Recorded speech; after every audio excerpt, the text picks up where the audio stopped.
Are we live? Are we live? Are we live? Are we live? Are we live? Are we live? Are we live? Let us know if we're live because we're here to do 53-man roster projection with one of my favorite people in Giants world, Rich of Big Blue Huddle. You know, the best Giants forum that's out there.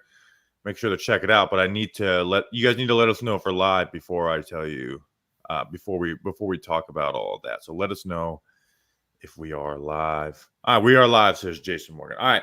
So we're gonna do some, interactive, 53-man roster prediction. We did a quick one on our episode yesterday, but I want to just do something on it with you, Rich. Rich, for people that don't know, you run the Big Blue Huddle forum. Which is how long have you had that around for? It's been around since 2007, Bobby. So 2007, since that Super Bowl 42 team. Yeah. And training camp, you are like my training. Justin's there, but you are my training camp partner. We are up there talking about every single guy in the roster. You're the only person who I can, just talk about all 90 guys on the roster. And I'm mad we weren't there for the last 2 weeks because we had so many newbies. We could look at Clayton Isbell and Jonathan Sutherland. But how are you? Yeah, I'm doing well, Bobby. Doing well. Like I said, you missed some of those guys, although it doesn't look like, with the exception maybe Jacob Johnson, there's not a lot of guys that are going to make the roster from those late additions. Yeah, I know, but it's just enjoyable to go out there and talk about it. So we're gonna do a 53-man roster. Also, you recommended Rutt's Hut. I went. Justin didn't go. Pretty good.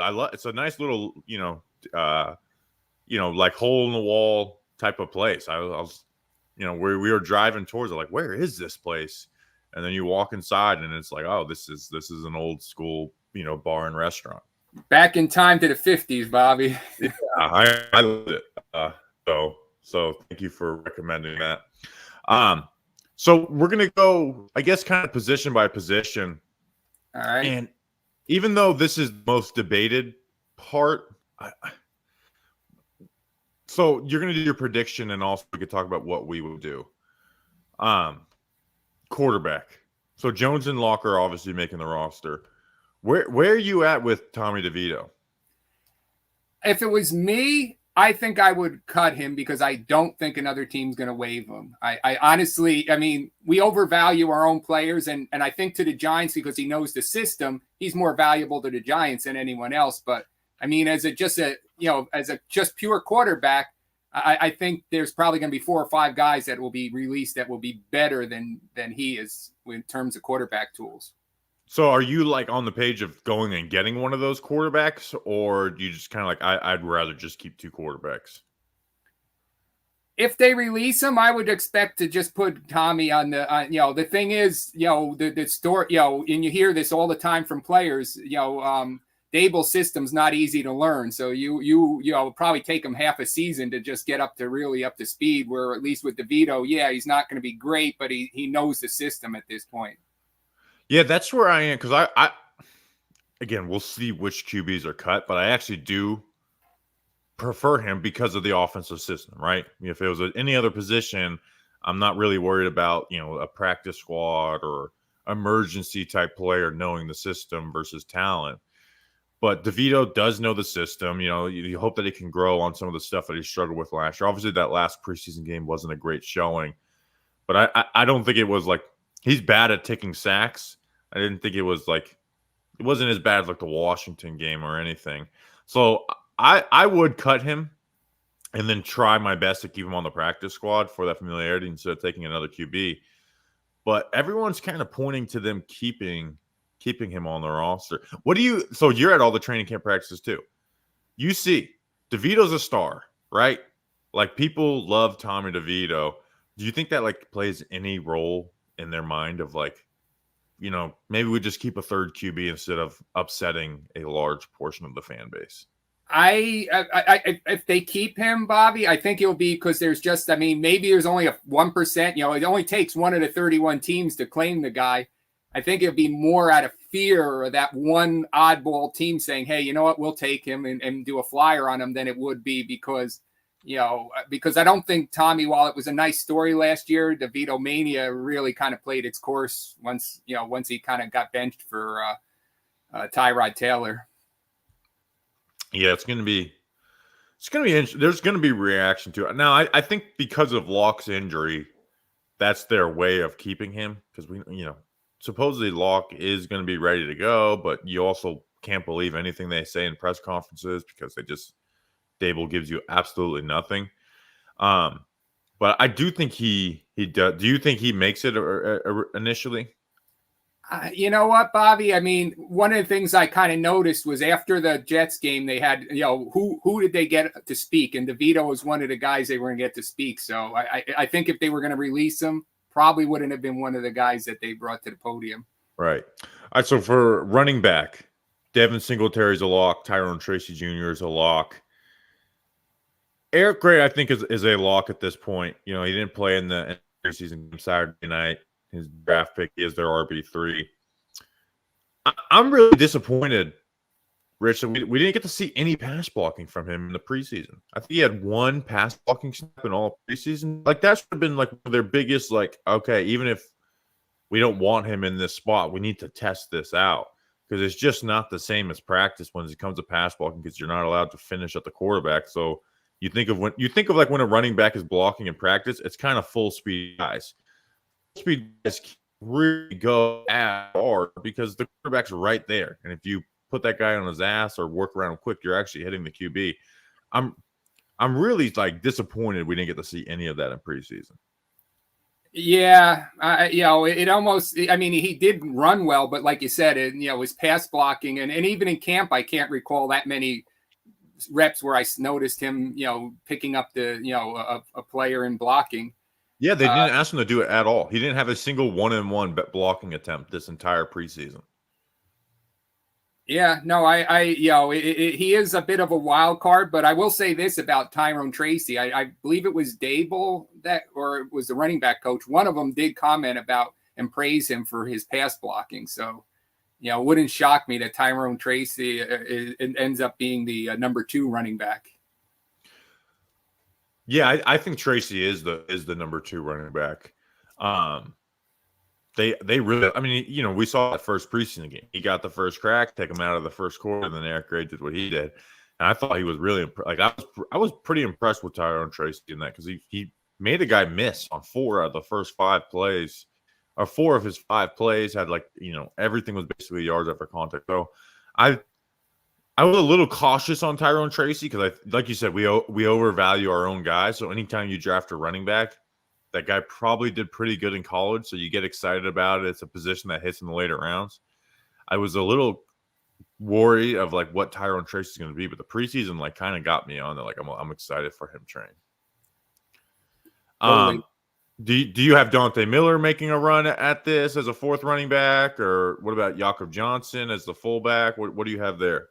Well, you know what, Bobby, I would like, and I think there's a way to keep Dante Miller. I know, almost all the projections has Dante Miller being cut, but I look at when you're cutting a guy, what are the chances of being waived? And that 4.28 speed, and he's put on some decent tape, in preseason.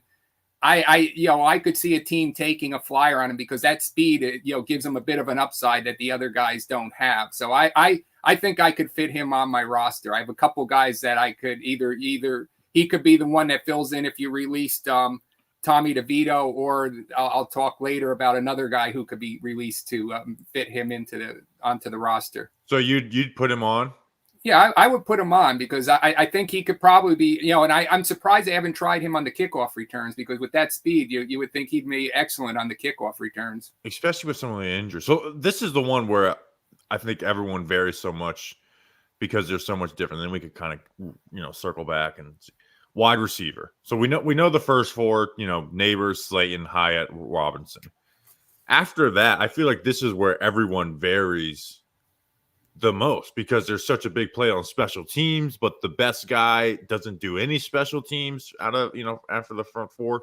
What do you have for the wide receiver room after those first 4? And I think a lot of people are sleeping on it. I believe Allen Robinson's going to make this team, Bobby. He was one of the ones that spoke after the Jets game. But more importantly, Bobby, he is a veteran. They drafted Neighbors. Now, Neighbors has a bit of a big personality, as the Giants have mentioned on their, some we heard on Hard Knocks. they need a veteran in there to kind of mentor them and to keep them in check. And on top of that, I remember Dable mentioning in one of his pressers that he said, you don't necessarily have to be a special team player to be in a backup receiver. And I think he was thinking of Allen Robinson. So I really think he's going to be one. I think Boykin as a special teams guy is going to make it. And Isaiah McKenzie, only because Gunner is I'm not sure he's going to be healthy enough. Yes, I wish we had some type of clarity on what's the issue with Gunner. Because if Gunner was like, if you told me like Gunner's going to be ready for week 1, I'm not even thinking twice about not putting him on the roster because he is that valuable. And I still think as long as it's not an injury that's going to keep him out for half the season, I would put him on this roster, put him on the IR as one of the guys you designate to return because he is so valuable, but we just don't know what we're getting at. And then the thing that Isaiah McKenzie has for him, despite the fact that he muffed 2 punts in preseason, which really worries me, is he's the only other slot receiver on the team outside of Wandell. Gunner is technically a slot, but he's never really done that in the NFL. Where McKenzie actually is like a slot right. You can put him out there. Like the Buffalo Bills have started him at one point. Yeah, and I think that Buffalo connection's probably we've seen that they do have that favor those guys from Buffalo. So you don't think Hodges makes it? No, I kind of when I was thinking in the preseason, I kind of paired up receivers, and I thought it was Allen Robinson and Hodgins because they're both big guys, not that fast. I paired up Boykins with Ford Wheaton, but because those were these two athletic freaks who both were good special teamers, and then I put McKenzie with Gunner. And like I said, the thing with Hodgins is he's not a great special teamers. He's still pretty slow, and obviously the Giants have been trying to speed up that room. I just don't. I think it might be the end of the road for Hodgins. So I hope that it's not. And I know like him and Allen Robinson basically had like the same statistical season last year, but Hodgins does give you like some red zone value. And let's just say that Slayton gets injured or Neighbors gets injured. I think when you get down to the 30-yard line, he should be out on the field over Jalen Hyatt. Opposite of Neighbors or Slayton or whoever else is out there. And he is like kind of young. Like he got another guy, like you said, got overrated going into last year, right? It was so easy to see like people are overrating what Isaiah Hodgins is. He's not a wide receiver 1. He doesn't give you anything past 10 to 15 yards. But I would rather keep him over the 31-year-old Allen Robinson at this point. It's tough, but think about Neighbors. If Neighbors starts going off the rails, who's going to rein him in outside of the coaches? Yeah, that's true. But I even for like a year. And so they must, if they do that, they must have like serious worries about Neighbors personality wise, because year 1 usually guys behave pretty well. Like Odell even behaved pretty well year 1. Bobby, he one thing from that sense I got with the Neighbors stuff is that hearing some of the reports and stuff is that he does listen to veterans. Let's face it, without Robinson, the room is pretty young with Darius Slayton being. Really, but that, he's not really that much of like a vocal leader when it comes to that stuff anyways. And every time I've heard Robinson speak, it's been about, I'm going to share my knowledge. I'm going to, and I could just see, with a young room. I mean, Robinson's not young and Hyatt's young. It wouldn't hurt to have a someone who can guide them from the wide receiver, a fellow wide receiver to help guide them and mentor. Right. I thought this show was about the Yankees. Okay. I'm reading some of the chats. Like to stream people. Tight end, I think is pretty simple, right? You have Bellinger, Theo Johnson, Manhurts. Do you have them keeping a fourth guy? It would be Johnson, the other Johnson, Jacob Johnson. Okay, yeah. So if you count him, it's kind of funny because if I keep Johnson, I'm really hard to, and I don't think he's at risk of getting cut, but I have a hard time justifying Bellinger at that point because what am I getting out of Bellinger? So the one I would just keep him as your second tight end because they're going to start Theo. And even though I love Theo, I wasn't like inspired by his preseason. I actually saw some alarming stuff. Theo is the one guy who does give you like if Theo Johnson struggles as a rookie blocking wise, Bellinger's the only one who you can just trust to go and just do everything as a Y11 personnel tight end, right? You're not gonna stretch the field or anything with him, but he's the one who you can just run normal plays with, and you don't have to worry about him being a liability in any area. True. I mean, the thing also is you think on game day, Bobby. I mean, are you going to suit up 3 tight ends and a fullback, or will Bellinger be the guy who ends up being inactive if Theo's doing okay? Yeah, which we could do a guess the inactives, which is one of my favorite, Sunday morning games to play. Obviously, DeVito would be one. Maybe the ninth. Neil actually might be one, which is crazy to think about. And we'll go through. So O-line, you have your 5 starters of Thomas, Runyon, JMS, Van Roten, and Elmanor. Stinney's a lock as a backup. Neil is a lock because of where he was drafted. What do you have after that?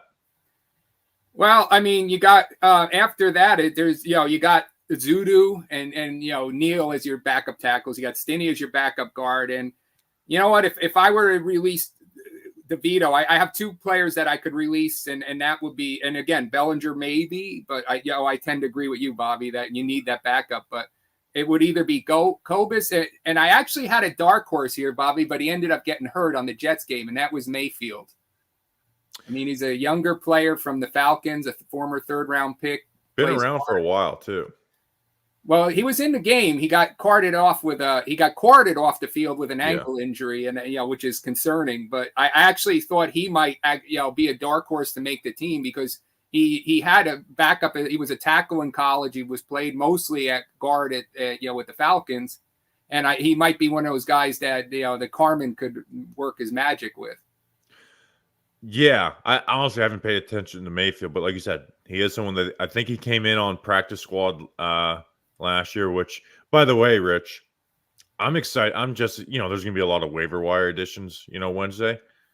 I think the Giants practice squad is not going to be full of current New York Giants. I think there's going to be like 6 or 7 guys from other teams. Like they've done that in the past. Jalen Mayfield, Dennis Houston, Wyatt Davis. I think you're going to see a lot of those guys too.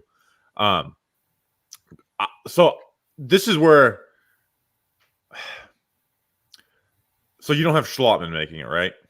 No, I know a lot of people have him, but frankly, the fact that they were spending so much time playing, guards at center and having Van Roten as the number 1 center when JMS went down, and on top of that, he did not look that good at all against the third or second stringers of the Jets. No, he looked awful, which is worrisome.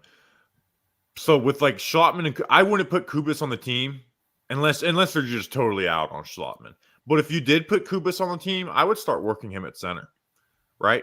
Like I want somebody on the roster whose job is to go in if JMS gets injured in that game. If you want to switch it up the next game after that, but I don't want guys moving from guard to center on the fly in the middle of a game. I think that leads for disaster. Van Roten, I don't think has done it very much in his career. Runyon's played 4 snaps his entire career there. I just don't want that happening. I want somebody that has, been practicing as a center to go in that moment. And if Kubis makes the roster, I want him to actually work. And I think that might be his road to an NFL spot anyways at center. I hope Kubis doesn't get thrust into play this year and it kind of ends him, because I think this should be like a redshirt year for him NFL wise. And I know he's not going to get claimed, but that's where I would keep Schlottman, just so I have someone who's like played center in the NFL at some point, even though I probably would look at the waiver wire for that too. If you get like a Matt. Yeah, I think you may find someone who's better than Schlottman on the waiver wire. Right. So I would probably keep Schlottman initially, and then, like they found Matt Skura a couple of years ago, look for somebody like that to be your backup center. Let me ask you this.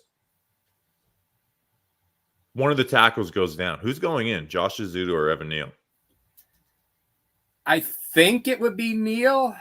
I mean, Neal did not look that great, but the reality is he's still coming back off that injury. He missed all the training camp, pretty much all the off season, and at some point they got to have to, I mean, neither one of them. I really feel. I'm hoping that maybe Tyree Phillips gets better and they bring him back as a swing. But I think it would be Neal. That you kind of have to see what you have there, because you know what, at the end of the season they got to decide what to do with their 5th-year option. Oh yeah, I'm pretty sure that's getting declined. It's a shame, man. Like we did our show last night on the game, and even though I think you were on the same page as us, and Justin had been all the way done. I was had like a 10% holdout hope for Evan Neal. And then last night was just the nail in the coffin. We're like, oh man, it's really over. And I know it was just one bad play, right? Even though it's like you can't have that one bad play at tackle, especially when you're going up against guys who are probably going to get cut and Tack McKinley. The other plays, even though they didn't rely on pressures, man, it was just like, oh, he's ripe. He's ripe to be beaten by a good player. Yeah, there were a lot of quick throws that saved him. Yes, absolutely, right. And there's just times where it's like, oh, if you're a good rusher, is jacking up that inside shoulder, and he's not absorbing power very well, and his punch is ineffective. And it was like, this is just bad. To where I am finally on the just try him at guard. Try him at guard to see if you get any type of salvage, any type of return on this huge investment. But it puts them so far behind because they've wasted the 7th overall pick. Yeah. So D-line, you have 4 locks based on their playing time, which is Dexter Lawrence, Nacho, DJ Davidson. And then how about that? Elijah Chapman, right? We watched a lot of Chapman in camp. We watched him start to get first-team snaps and make plays. I mean, this guy was their last UDFA because he was a rookie minicamp invite, and they signed him off of that. It's becoming a good omen to be a rookie minicamp invite instead of a UDFA, because Ryder Anderson, he was playing as a rookie minicamp invite. And I think DeVito was a tryout as well. I think he was the original UDFA. But, yeah, it's crazy how the rookie camp invite to actually making the roster pipeline is for the Giants. He's a lock. I hope he's not someone that we get excited for in preseason football, and then when it comes to game action, it's just like, all right, this is a bad investment. Who do you have them keeping a 5th? Or if you do, who is that? He's one of my guys. I mean, you have Riley, and here's the thing. I mean, I think Riley would be, if you release him, that you can get him on the practice squad, and then if Dexter gets banged up and you want to have an extra nose tackle, you bring him off the practice squad. I don't see anyone claiming Riley. No. We waive him, and so why keep him on the roster? This frees up room for someone like a Turbo Miller or an extra lineman, offensive lineman. You'll have the 4. And, I just don't see Riley being, someone that's going to get claimed, or that you won't find other guys like him or better in the waivers wire. So you would roll with 4 to free up that spot? Yeah. And he had a bad preseason too. Last year he had a really good, when he and Casey Rogers were on the field, Casey Rogers played better than him. It was just like he's getting easily moved. He's not making plays. I was really disappointed in Riley's. It reminds me of Beavers. You got all excited when he first started, in camp. It's like, wow, he's being coached up. He's this power guy. He's a Dexter Jr., and then he kind of faded. Yeah. And speaking of Beavers linebacker, this is the wide receiver position of the defense where you're going to have a lot of fluctuation, and special teams has a huge influence. So you have your locks of Okereke, McFadden. Isaiah Simmons is a linebacker. That's what we're calling him. He's a lock. What do you have after that?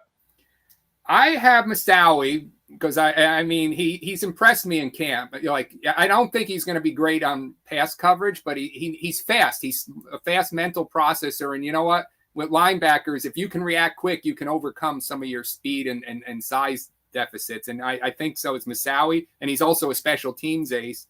I have Coughlin making it because one of the things on Sunday's presser that I noticed with Dable was he mentioned that Coughlin would be getting more work this week, which would have been an odd thing to say if they were going to cut him. And then I think Deontay Johnson. I know a lot of people are saying Adams, the $1 million of guaranteed salary and bonus, but you know what? I mean, the Jet usually they'll only keep 2 special guys, and they have Coughlin and they'll have Moussaoui, so they really don't need a 3rd special teamers. Yeah, here's the thing, because Deontay Johnson won't get claimed or whatever, but he's your 3rd linebacker. right? Like if McFadden gets injured or Bobby Okereke gets injured, McFadden's dealing with an injury right now. Deontay Johnson is the guy that goes in, right? Like we Oh were at yeah, camp. He was I getting, mean, I think in some ways Okereke is the most valuable guy in the team because if he gets hurt, who's filling in for that him? And yeah. I You're feel really better with like Deontay Johnson filling in for him than even McFadden. and linebacker one is the ultimate, like, you can make the guy next to you look really good, or you can make them look awful. Micah McFadden's a great example. Next to Jalen Smith, he looked awful. Next to Bobby Okereke, he looked awesome. So like, for the wide receiver spot, like, right, like if they don't keep Hodges or Allen Robinson for special guys, like, okay, well, I would like to keep one of those guys, and have nice depth there, but it's understandable. With Deontay, like he could be playing week one in on the defense. So I would keep him, right? I think some Yeah, have written. he was out of the boot last week, Bobby. So hopefully by in a couple weeks he might be good to go. Yeah, and he also looked good too when we saw him in training camp and preseason, right? Like a lot of times, Rich, you've seen this where you'll see like the narrative come out like, oh, this guy's having a good camp because he's unexpectedly high on the depth chart.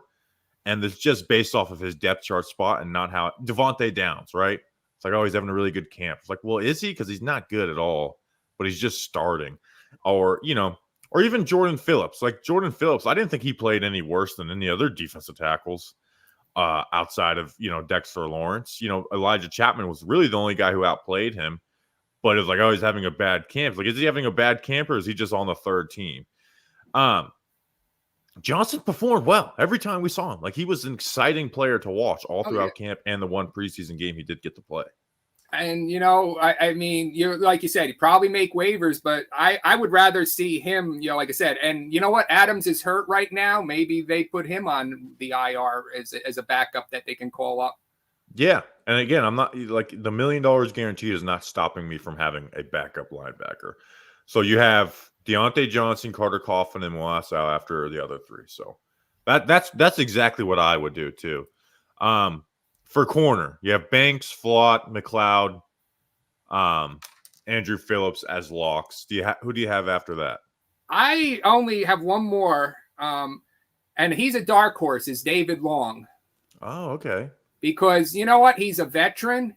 He's got good measurables. He's a little short, but I mean, he's got good measurables, and he's a veteran. He's not been horrible. He's a kind of a good quality veteran backup corner. Now, will he be replaced by someone they waive? Pick up on waivers, maybe. But I actually could see him because I know, Bobby, your list, you had Trey Herndon, but he never impressed from what I saw on the field. No, but Herndon, did have the interception, which he fumbled. He's a guy who I think he started last year for Jacksonville, and I think that might give him a little nod in a secondary where you have Banks, who's played 1 year. McLeod's never really played much. Flott has started, but he's starting at a new position. We were talking about Flott pre-show. I'm doing my preparation for our player profile episode, and he has flip-flop positions every single year dating back to college. So, like, you don't trust him. Andrew Phillips is a rookie. It'd just be nice to guy who's, like, started, like, a good amount of games out there. But Long gives you some experience as well, too. So, no Hawkins? Oh, yeah, and I'm sorry. Yeah, I would definitely have Hawkins. And, I was actually kind of disappointed with Hawkins. I mean, in terms of guys who have the tools to be a starting NFL caliber, height, speed, abilities, it's Hawkins. And I was kind of surprised that they didn't try him with the ones that it almost seemed like they were forcing Flott into that position. Yeah, absolutely. For safety, what do you got? Well, it's Newman, Pinnock, Belton. And then I'm not, the Owens injury has got me, maybe, Alex. I hope Johnson he doesn't lose his spot because you're with me at camp. He's the guy I'm watching a lot. Oh, I love him, but when you're at the bottom of the, when you're on the bottom of the roster, injuries can cost you a spot very easily. Yeah, that's Edge, by the way, too, Bobby. Say it again. We missed Edge. Oh, we missed that. All right, so we'll come back to that. So yeah, the only thing why I think Owens makes it is like you can put Alex Johnson there. Like but did you put Johnson or Owens? Because I don't know the injury. My preference is Owens, but I don't know what kind of injury he's got and whether he'll be ready week one. And Yeah.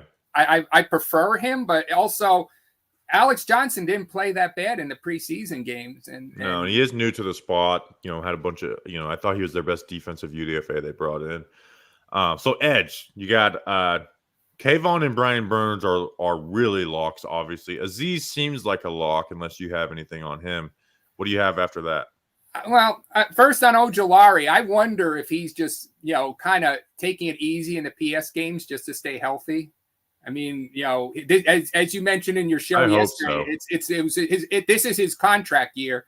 And you know what? I mean, the guy's gotten hurt the last 2 years. If I was him, I might take it a little easy in the preseason just to start out as healthy as possible. As far as number 4, I know everyone's got Boogie there. I prefer Benton Whitley. He's a little cheaper. He's younger. And frankly, he played better. Yeah, absolutely. I would keep, and he gives you special teams value that Boogie doesn't really give you. So I would keep him as well. For specials, Gano, Kreider, and then Gillian, obviously. So who was like your first guy out? What do you mean? Like the one guy you kept out that you would like to keep in the most? Well, like I said, I would have probably been, I'm afraid they're going to have to cut Mayfield. He was someone that I wanted. Dante Miller is someone, again, I like, but I'm afraid he might be one of the first guys that go out. And I think Miller could be claimed. I really, like that 4.28 speed, teams take notice. Now there's tape. He was kind of, he had that odd way of coming in where he kind of wasn't he was ineligible. He just signed with the Giants prior to the draft. It was kind of a strange thing where none of the, it wasn't like all the teams probably even knew what was going on. It was kind of a quick, Giants grabbed him before anyone else did. So I have a feeling he could be someone that they're going to regret cutting. And other than that, unfortunately, this team doesn't have a lot of talent that it's like one of the measures is the waivers. We're in the, how many guys are we going to claim on waivers versus how many of our guys are going to get claimed on waivers? Yeah, absolutely. Also, this is the first time we've had a year 3 for a regime since Reese and Coughlin. And you don't see as many surprises, right? Like we're kind of used to surprise cuts because we've had, 4 new regimes, in the last 9 years, but you just don't see the surprises once, like, okay, who they like, who they dislike, at that point. So, Rich, I'm gonna put your forum in the chat for people to check out. I have to run. Hold on, bigbluehuddle.com. Well, it's giantsfans.net, actually. Oh, sorry, Giants fans. I just always go through the you links. Google it. Yeah. And all the links you have. So go follow him on Twitter. I tagged it on the Twitter post. So make sure to go give him a follow on Twitter. He's posting stuff all the time. Make sure to go check him out. Rich, thank you as always. I'm sure we'll talk soon. And we'll definitely see each other at camp. Hope all's well, man. You too, Bobby. Thank you. Thank you for having me on.